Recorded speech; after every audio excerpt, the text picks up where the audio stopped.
Hello everyone, my name is Reena Soni from Sanskar Valley Academy. Students, today we are going to teach our chapter 4 of Hindi Lang. Okay students, so please pay attention and look at this screen. Okay students, so बेटा मैं आज आपको chapter 4 आपका Hindi Lang का जो chapter 4 है वाक्य विचार सिंटैक्स उसे समझाने जा रही हूँ. ठीक है बेटा, यहाँ पर देखिए स्क्रीन पर वर्णों के समूह से शब्द बनते हैं. ये तो बेटा आप शुरू से ही जानते हैं कि जो हमारे वर्ण होते हैं छोटा बड़ा से लेके छत्रज्ञा तक जितने भी वर्ण होते हैं उनके समूह से क्या बनता है, हमारा शब्द बनता है.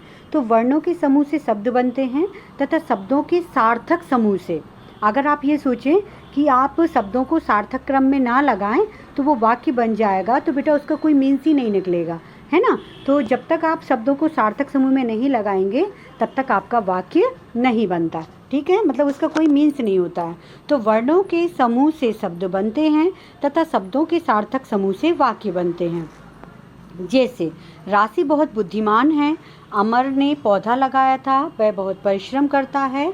ये सभी हमारे वाक्य हैं. वाक्य में एक या अधिक शब्द हो सकते हैं. समझ रहे ना आप लोग. अगर मैं इसको उल्टा कर दूं कि बहुत है बुद्धिमान राशि, तो ये सिस्टमेटिक नहीं होगा, तो ये हमारा वाक्य नहीं होगा. ठीक है, जब तक कि आपका सिस्टमेटिक नहीं हो. जैसे राशि बहुत बुद्धिमान है. ठीक है, तो यदि बेटा आपसे कोई पूछता है कि वाक्य क्या है, वाक्य क्या कहलाता है, तो आप क्या बताएंगे कि शब्दों के सार्थक मेल से बनने वाली इकाई वाक्य कहलाती है. ठीक है, वाक्य के अंग क्या हैं? वाक्य के 2 अंग होते हैं, उद्देश्य और विधेय. तो उद्देश्य क्या है आपका? वाक्य में जिसके बारे में, उद्देश्य क्या है? वाक्य में जिसके बारे में कुछ बताया जाता है उसे उद्देश्य कहते हैं. जैसे सोहम खेलने जा रहा है, यहाँ पर बेटा अशुद्ध लिखा है, खलने लिखा है. ये खलने नहीं है, यहाँ पर खेलने करना है. ठीक है, क्या करना है? खेलने. ठीक है, तो सोहम खेलने जा रहा है, तो सोहम क्या हो गया? यहाँ पर उद्देश्य हो गया. क्यों हुआ उद्देश्य? क्योंकि इसमें इस पूरे वाक्य में सोहम के बारे में कुछ बताया जा रहा है. ठीक है, तो सोहम क्या है हमारा इस वाक्य में? उद्देश्य है. दूसरा है हमारा विधेय. वाक्य में उद्देश्य के बारे में, मतलब जो हमारा सोहम है जो वो उद्देश्य है, तो वाक्य में उद्देश्य के बारे में जो कुछ बताया जाता है उसे वाक्य का विधेय कहते हैं. जैसे आप लोग इंग्लिश में पढ़ते हैं ना सब्जेक्ट प्रेडिकेट, उसी तरह से उद्देश्य विधेय भी होते हैं. जैसे ऊपर के वाक्यों में खेलने जा रहा है, तो जो खेलने जा रहा है वही आपका क्या है बेटा? विधेय है. ठीक है, कुछ वाक्यों के उद्देश्य और विधेय देखिए. यहाँ पर कुछ एग्जाम्पल दिए हैं आपको कुछ, तो उनको देखिए. जैसे सूर्य पूर्व दिशा में उगता है, तो सूर्य क्या है बेटा? आपका उद्देश्य है, और पूर्व दिशा में उगता है, ये क्या है आपका? विधेय. सुमित साइकिल चला रहा है, तो सुमित क्या है आपका? उद्देश्य है, और साइकिल चला रहा है क्या है आपका? विधेय. ठीक है, पक्षी क्या है आपका? उद्देश्य, और विधेय क्या है? आकाश में उड़ रहे हैं. ठीक है बेटा. वाक्य के भेद, तो व्याकरण के अनुसार वाक्य को 2 आधार पर बांटा गया है. व्याकरण के अनुसार वाक्य को कितने आधारों पर बांटा गया है? 2. तो अर्थ के आधार पर, और दूसरा होता है रचना के आधार पर. ठीक है बेटा, तो सबसे पहले हम यहाँ पर आपकी बुक में दिया हुआ है, कई बार रचना के आधार पर पहले दिए रहता है और अर्थ के आधार पर बाद में, पर आपकी जो बुक है उसमें दिया है अर्थ के आधार पर. तो सबसे पहले मैं आपको यही बता रही हूँ. ठीक है, अर्थ के आधार पर वाक्य के 8 भेद होते हैं. विधानवाचक वाक्य, निषेधवाचक वाक्य, प्रश्नवाचक वाक्य, संकेतवाचक वाक्य, संदेहवाचक वाक्य, इच्छावाचक वाक्य, आज्ञावाचक वाक्य, विस्मयादिवाचक वाक्य. ओके बेटा, तो ये आपके 8 वाक्य होते हैं अर्थ के आधार पर. ठीक है, तो बेटा क नंबर देखिए आपका विधानवाचक वाक्य. तो जिन वाक्यों में क्रिया के करने या होने का सामान्य कथन हो उन्हें विधानवाचक वाक्य कहते हैं. मतलब क्रिया के करने का हो या फिर होने का हो. ठीक है, जैसे मुझे चॉकलेट बहुत पसंद है, तो अब आप कहेंगे मैम इसमें क्रिया तो दिख ही नहीं रही, लेकिन अगर आप ध्यान दीजिएगा तो इसमें क्रिया है.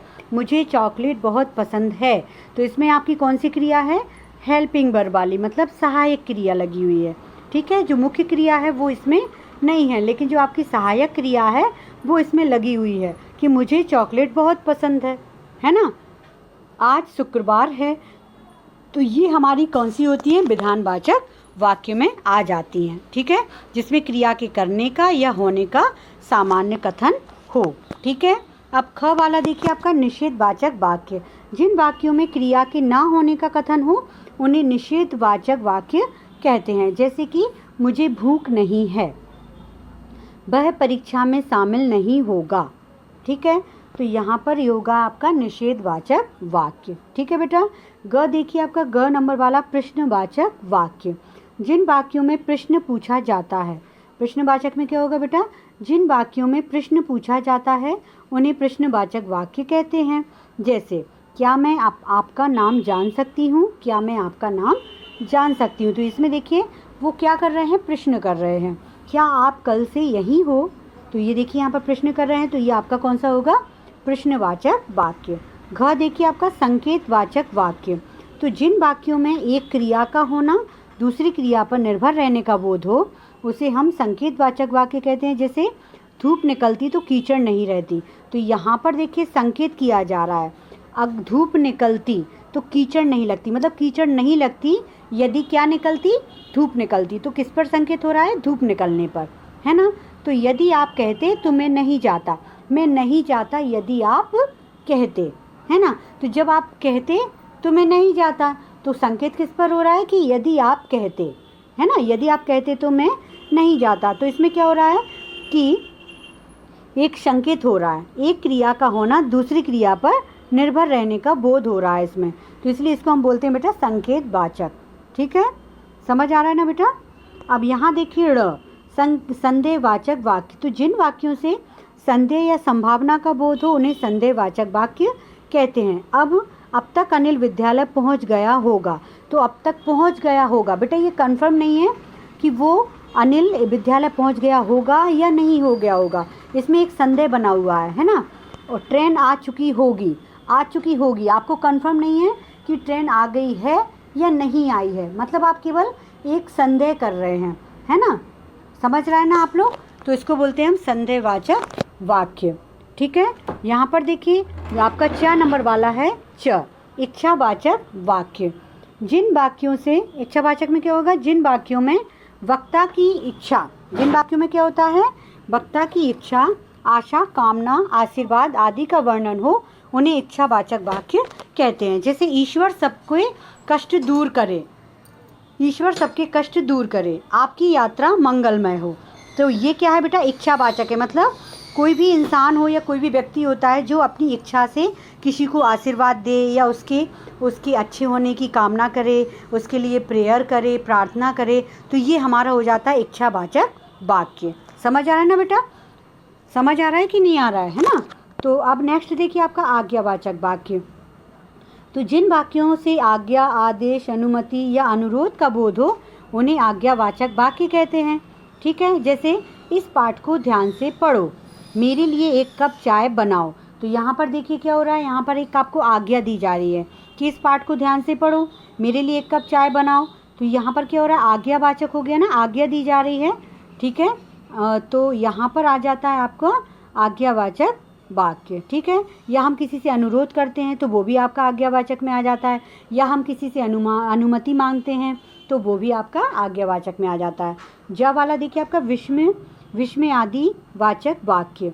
ठीक है, तो जिन वाक्यों से हर्ष, शोक, विस्मय आदि के भाव प्रकट हो उन्हें विस्मय आदि वाचक वाक्य कहते हैं। जैसे कि वाह, तुमने सबको खुश कर दिया। तो यहाँ पर देखिए क्या हो गया, वाह मतलब एक खुशी वाली बात आ गई कि वाह तुमने सबको खुश कर दिया। नेक्स्ट है अरे यह क्या हो गया। तो कोई चीज़ को देखकर अपन चौंक जाते हैं, है ना, चौंक जाते हैं ना, तो उसको बोलते हैं विस्मय आदि वाचक वाक्य। ठीक है बेटा। अब दूसरा है आपका रचना के आधार पर वाक्य के 3 भेद होते हैं। कौन से होते हैं, सरल वाक्य, संयुक्त वाक्य और मिश्रित वाक्य। तो सरल वाक्य क्या होते हैं बेटा, जिस वाक्य में एक उद्देश्य और एक विधेय होता है उसे सरल वाक्य कहते हैं। जैसे राघव मेरा सहपाठी है, तो राघव इसमें उद्देश्य है, मेरा सहपाठी है, तो ये हो गया आपका विधेय। ठीक है, समझ आ रहा है। आदित्य पढ़ाई कर रहा है, तो इसमें भी आपका आदित्य उद्देश्य है और पढ़ाई कर रहा है विधेय है। और हम लोग बहुत परिश्रम करेंगे, तो इसमें हम लोग आ जाएगा आपका उद्देश्य और विधेय क्या हो जाएगा आपका, परिश्रम करेंगे। ठीक है, तो ये हो गया सरल वाक्य। संयुक्त वाक्य क्या होते हैं बेटा, संयुक्त वाक्य जब 2 या 2 से अधिक उपवाक्य समुच्चय बोधक से जुड़े होते हैं। किससे जुड़े होते हैं, समुच्चय बोधक, जैसे और, लेकिन, परंतु, क्योंकि, तथा, तो ये होते हैं हमारे संयुक्त वाक्य, ठीक है, तो उसे हम बोलते हैं संयुक्त वाक्य। यहाँ देखिए, अपनी सफाई कर रही है और उसकी बहन सो रही है, तो यहाँ पर देखिए दो वाक्य हैं, अपनी सफाई कर रही है, उसकी बहन सो रही है, तो इन दोनों वाक्यों को किससे जोड़ा गया है? और से। समझ आ रहा है ना बेटा आपको? अब यहाँ देखिए, मैं बाजार गया था लेकिन ताज़ी सब्जियाँ नहीं मिली, तो मैं बाजार गया था, एक वाक्य ये हो जाएगा। ताज़ी सब्जियाँ नहीं मिली, एक वाक्य ये हो जाएगा। इसमें क्या लग गया? लेकिन। तो ये समुच्चय बोधक लगने से ये क्या बन जाएगा बेटा? संयुक्त वाक्य, ठीक है। आप रोटी खाएंगे या चावल, तो या लगने से क्या हो गया? संयुक्त वाक्य हो गया। अब नेक्स्ट देखिए आपका मिश्रित वाक्य। मिश्रित वाक्य देखिए, जिस वाक्य में एक प्रधान उपवाक्य तथा दूसरा आश्रित उपवाक्य हो उसे मिश्रित वाक्य कहते हैं। जैसे माँ ने बताया कि रामू की तबीयत खराब है, माँ ने बताया कि। यदि मैं इतना ही छोड़ दूं कि रामू की तबीयत खराब है ना बोलूं, तो आपको एक सस्पेंस हो जाएगा कि माँ ने बताया कि। अब आपको ये लगेगा कि माँ ने क्या बताया। तो जब तक आपका रामू की तबीयत खराब है ये शब्द नहीं लिखा होगा, तब तक आपका ये मतलब वाक्य कंप्लीट नहीं होगा। मतलब इसमें यही बताया जा रहा है कि आपका एक जो प्रधान उपवाक्य है वो दूसरे वाक्य पर क्या है? आश्रित है, ठीक है। तो मैं वहीं जा रही हूँ जहाँ हमने पौधे लगाए हैं, तो यहाँ पर भी क्या हो गया? एक वाक्य दूसरे वाक्य पर आश्रित है। जब मैं दरवाजे पर पहुँचा तो वहाँ ताला लगा हुआ था। तो ये आपके सारे कौन से वाक्य होते हैं? मिश्रित वाक्य, ठीक है बेटा। अब वाक्य परिवर्तन कैसे करते हैं? सरल वाक्य से मिश्रित वाक्य बनाना हो तो कैसे होगा? सरल वाक्य आपका पार्टी शुरू होते ही वर्षा होने लगी, ये तो हो गया आपका सरल वाक्य। अब इसको आप मिश्रित में बनाएंगे तो कैसा होगा? जैसे ही पार्टी शुरू हुई वर्षा होने लगी। अब यहाँ देखिए सरल वाक्य और मिश्रित और भी हैं आपके। उसने एक काला सांप देखा, तो मिश्रित में क्या हो जाएगा? उसने एक ऐसा सांप देखा जो काला था, ठीक है। अब यहाँ देखिए सरल वाक्य, वह कपड़े खरीदने बाजार गया, तो मिश्रित क्या हो जाएगा? वह बाजार गया क्योंकि उसे कपड़े खरीदने थे, है ना। अब नेक्स्ट देखिए आपका सरल वाक्य, परीक्षाएं खत्म होने पर हम लोग जयपुर घूमने चलेंगे। अब मिश्रित क्या हो जाएगा? जब परीक्षाएं खत्म होंगी तब हम लोग जयपुर घूमने चलेंगे। तो ये कौन सा वाक्य हो गया? मिश्रित वाक्य, ठीक है। यहाँ देखिए सरल वाक्य से संयुक्त वाक्य बनाना। तो आप सरल वाक्य से आप संयुक्त कैसे बनाएंगे? वह खाना खाकर सोने चला गया, तो संयुक्त कैसे बनेगा? उसने खाना खाया और सोने चला गया। तो देखिए लग गया ना इसमें। और किसान बीज खरीदने के लिए शहर गया, किसान शहर गया और उसने बीज खरीदे। तो इस तरह से बेटा आप इतने सारे आप वाक्य बना सकते हैं। अब नेक्स्ट देखिए आपका संयुक्त वाक्य से मिश्रित वाक्य बनाना। तो संयुक्त वाक्य जैसे यहाँ मच्छर है और यहाँ सोया नहीं जाता, तो इससे मिश्रित क्या बन जाएगा? यहाँ इतने मच्छर हैं कि सोया नहीं जाता। अब नेक्स्ट देखिए, आंधी आई और धूल उड़ने लगी, ये संयुक्त हो गया। अब यहाँ मिश्रित बनाएंगे तो जब आंधी आई तो धूल उड़ने लगी, तो ये मिश्रित हो गया, ठीक है।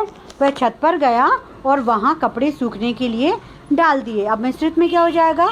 वह छत पर इसलिए गया ताकि कपड़े सूखने के लिए डाल सकें। तो ये एक दूसरे पर आश्रित है।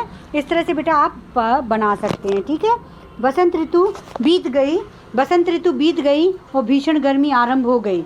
जैसे ही बसंत ऋतु बीती वैसे ही भीषण गर्मी आरंभ हो गई। समझ आ रहा है बेटा? तो ये है आपका पूरा पाठ का सार, ये आपको दिया हुआ है जो मैं आपको एक्सप्लेन कर चुकी हूँ बेटा। एक्सरसाइज आपको इसी तरह से अपनी नोट आपके बुक में फिल करना है। कुछ मैंने फिल की हुई है, कुछ आपको होमवर्क में दी हुई है, तो आपको बेटा इसको कंप्लीट करना है, ठीक है बेटा।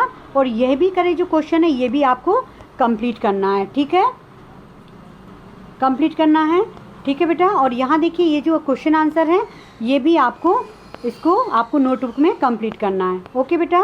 तो आई होप आपको ये चैप्टर समझ आ गया होगा अच्छे से।